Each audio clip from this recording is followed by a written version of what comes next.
Endi yo'l qoidalarini buzgan haydovchilar jarimani elektron tizimdagina to'laydi. Yo'l nazorat xavfsizlik xizmatining vakillariga jarimani naqd olishga chek qo'yish uchun 1 oy muddat berildi. Hukumatning matbuot xizmatidan bildirilganday, tegishli vazifalarni Premyer ministr Jo'mart O'to'rbayev Ichki ishlar ministrligiga topshirdi. Shu bilan hukumat rahbari har bir yo'l nazorat xavfsizlik xodimida post terminal bo'lishi kerakligini va uskunadan to'g'ri foydalanishni bilishi zarurligini aytdi. Yo'l nazorat xavfsizlik xizmatida o'sish bo'lmayapti. Ularning xizmat holatidan ko'p foydalanishi jamiyatda tanqidiy fikrlar yaratmoqda. Bunday shikoyatlar yo'l nazorat xavfsizlik xodimlariga juda ko'p. Fuqarolarni va jurnalistlarni yo'l nazorat xavfsizlik xizmatining ishini videoga olib, efirda ko'proq yoritishga chaqiraman, dedi O'to'rbayev.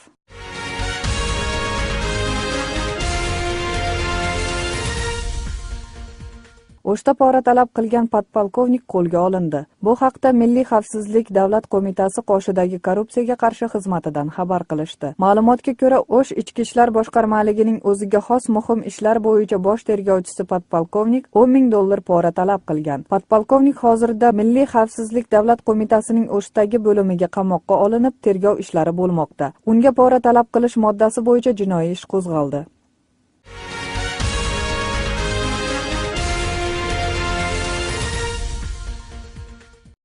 Oxirgi 3 oy ichida Qorasuv rayonining Qizilsaroy qishlog'ida mol o'g'rilik ko'payib ketdi. Bu kabi ma'lumotni mazkur qishloqning yashovchilari aytishdi. Yashovchilar atalgan o'g'rilik bo'yicha jinoyatning beti ochilmay, o'g'irlangan mollar topilmay keladi deyishadi. Shuning uchun qishloq yashovchilari mol o'g'rilari qo'lga olinsa, ularga el o'zi jazo qo'llashni ko'rilmoqda. Batafsil keyingi lavhada.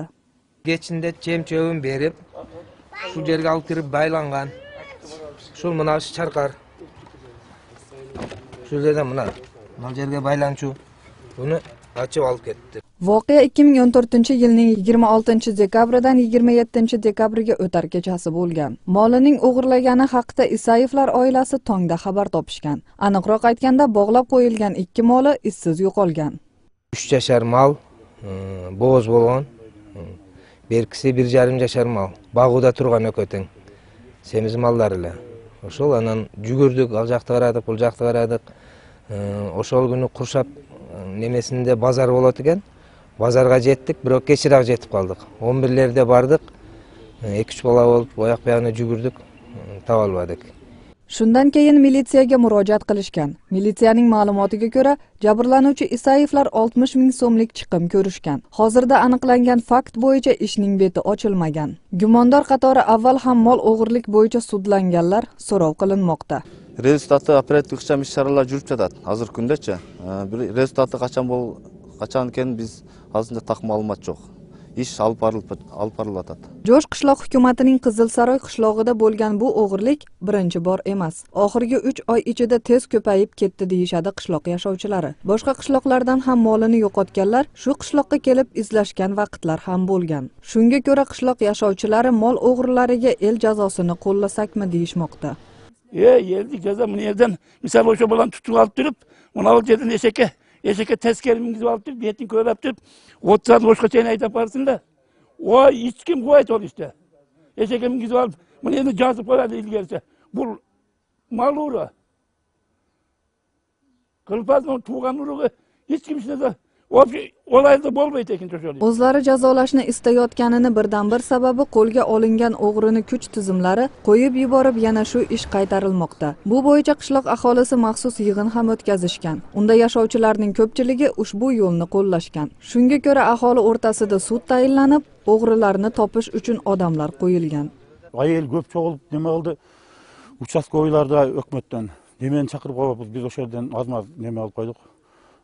Protokol qilib dayındap militsiyaga da ошондо bir gün alıp kelip elge salıp beresin dep neme kılıp koya turan kılıp protokol koyup buldu. Oşo geçek çoğuluşta azmaz kamırak çoğuluş bolup kaldı. Daha bir çoğulabız Kuda kalasa. Sebebi çoğulup участковыйлар militsiyalar çakırıp alıp ortada çoğuluş kılabız. Eldin talabın militsiya organları da neme alış gerek da. Bilish gerek. Bu fikr bo'yicha qo'lga olingan o'g'ri elning jazosi bilangina jazolanmaydi. Qonunga ko'ra kuch tizimlariga o'tkazib beriladi, biroq elning oldidan o'tgandan so'nggina. Unday qilinmasa mol o'g'irligigina emas, boshqa to'nashlar ham bo'lmoqda deyishadi yashovchilar. Oxirgi 2 kunning ichida qishloqning 2 ta savdo joyi to'naldi. Molning oziqlari ham o'g'irlanayotgan holatlar uchraydi. Biroq tahlilchilar el jazolashi qonunga zid kelishini aytishadi. Далилденбей калса, бейгүнөө bir адам өлүп калышы мүмкүн, майып болуп калышы мүмкүн. Же болбосо ошо кылган кылмышынан оор денесине жарат келип калышы мүмкүн. Bunday фактылар болгондо өзүм сот, өзүм прокурор деп бирөөнүн путу колун сындырып койгон адамдар болгон. Кайра өздөрү соттолуп кеткен.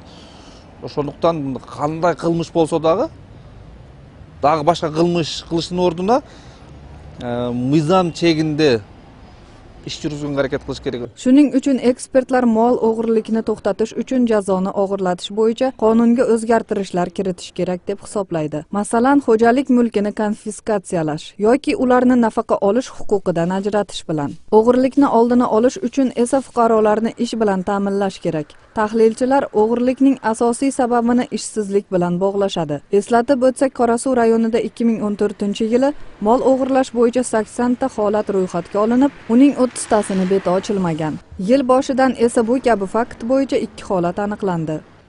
Ra'noy Nazarova, Nazgul Axunova, Aybek Ibrohimov, Intimaq.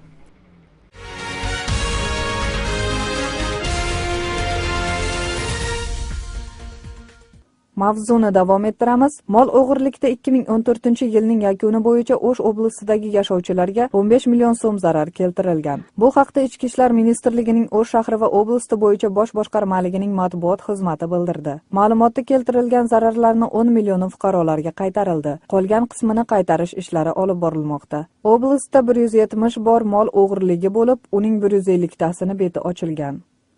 13-жылга салыштырмалуу өскөндүгү байкалат. 20 фактынын бети ачылганы, себеби ал акыркы айларда катталган. Азыркы учурда ал кылмыштардын бетин ачуу боюнча атайын ыкчам иш-чаралар жүрүп жатат.